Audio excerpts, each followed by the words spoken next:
Morning, everybody. So I've spent my morning Googling issues with egg-laying chickens and trying to solve two problems.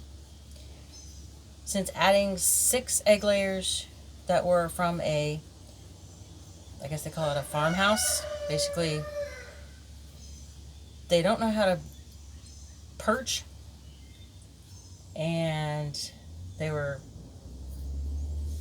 pretty messed up. They just needed some help. So we did everything we thought would work. They seemed to do the regular pecking order introductions, all that stuff. So we knew there was stress going on. We had good egg production, and then egg production dropped down. Heat went up. We made some changes. We had some rooster issues. We dealt with that.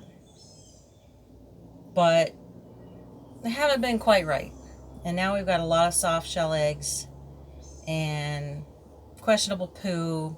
Still, they're not getting up on the perches. We redid those so they could spread out more in case they're just still not too sure about the older, the hens that were here first. But we still have them not perching. So they're getting poo butt, and yes, I've already washed their butts, and I'm really not thinking I want to do that for, forever. So one of the suggestions was they need to be dewormed. So that's what I'm trying now. And I'm using diatomaceous earth. It is food grade. Safe for use with animals. I have put this in their run areas and things like that when they weren't, right there, so that they wouldn't have the breathing problems from all the dust. But I've used it like that. I've used it in my gardens and things like that. So, I know it's fine. And I actually did used to put this in chick feed. But then I just found out you can't do that until they're a month old. So I might have done that prematurely. So instructions were to mix, for egg-laying hens, to mix 5 pounds of feed and 1 cup of diatomaceous earth. So that is what I am doing now. I have already fed my chickens for the morning, which is probably going to affect this. But usually in the afternoon, that's empty and they're ready for more. So I'm going to give this to them.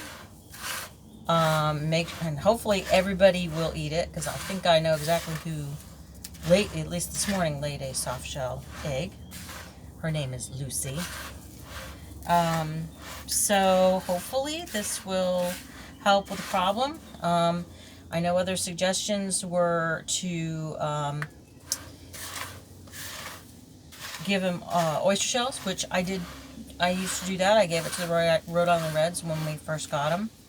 And they were not interested. It just was not something they were interested in messing with. I don't know if it was just how big the oyster shells were, but they wouldn't have it, and it's expensive. So I've been taking other people's advice and taking their own shells and cleaning them up and baking them up and dry them out and crush them up in my Ninja. And I've ruined one of my Ninja cups doing that, but it was worth it to me. So this is what we're going to try, and I will let you know how it goes. Y'all have a great day.